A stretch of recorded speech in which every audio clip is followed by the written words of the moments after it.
faly miarahaba antsika rehetra anio sabata 20 volana janoary 2024.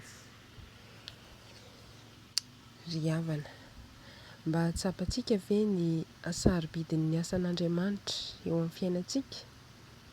Impiry moa isika mba nankasitraka izany asany izany? Ary impiry isika mba manenina ka mibebaka amin'ny fahotantsika? Tsaroa fa Jesosy irery ihany no afaka melantsika, misolo vavantsika amin'ny loton'ny fahotantsika.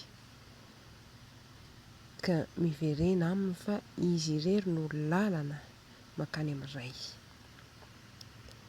Ny tenin'Andriamanitra vakiana amintsika anio dia ao amin'ny Matteo 2:1 andininy 1 hatramin'ny 13. Ary rehefa vitan'i Jesosy niafatra ho an'ny mpianany 12 lahy dia niala teo izy hampianatra sy hitory teny any amin'ireo tanàna. Ny fanontanian'i Jaona mpanao batisa. Rehefa reny Jaona tao an-tranomaizina ny asa nataon'i Kristy dia naniraka ny mpianany izy hilaza aminy hoe ianao va ilay ho avy sa mbola hafa no andrasantsika? Ary Jesosy namaly azy ireo hoe mandehana ianareo ka ambarao amin'ny Jaona izao renareo sy hitanareo izao.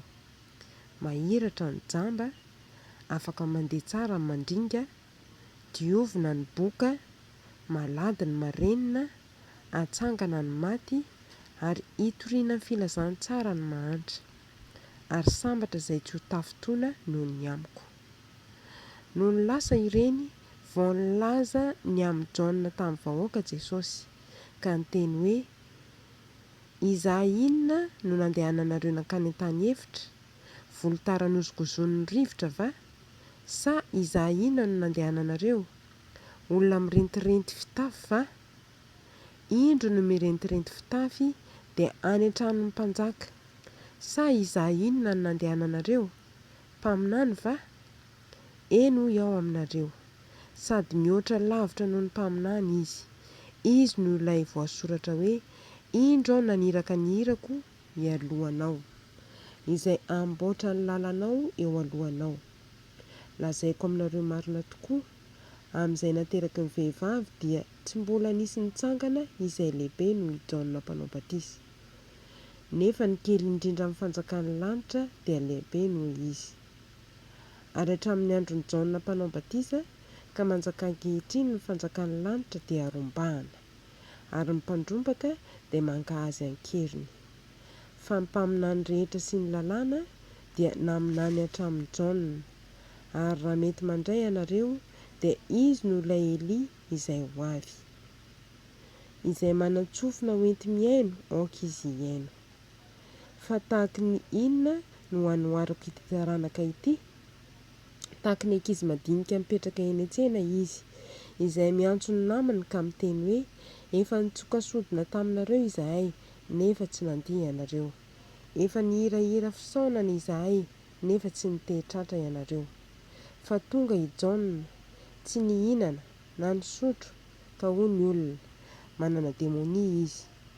Tonga kosa ny zanak'olona, mihinana sy misotro ka hoy ny olona indro olona fatra-pitihanina sy mpisotro divay, sakaizan'ny mpamory hetra sy ny mpanota. Fa ny fahendrena dia amarin'ny asany. Ireo tanana nandatsy ino. Ary tamin'izany Jesosy dia niteny mafy ireo tanàna izay vao avy nanaovana ny ankamaroan'ny asa lehibe, satria tsy mibebaka ireo.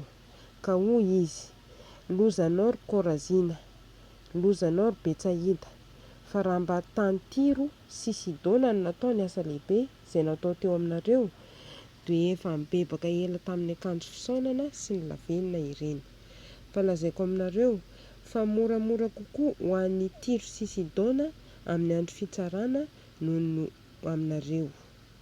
Ary ianao ry Kaparinaomy, asandratra hatrany an-danitra va ianao? Hihetra hatrany amin'ny fitoeran'ny maty ianao. Fa raha mba tany Sodoma no natao ny asa lehibe izay natao teo aminao, dia ho naharitra hampandraka androany izy. Fa lazaiko aminareo fa moramora kokoa ho an'ny tany Sodoma amin'ny andro fitsarana noho ny aminao.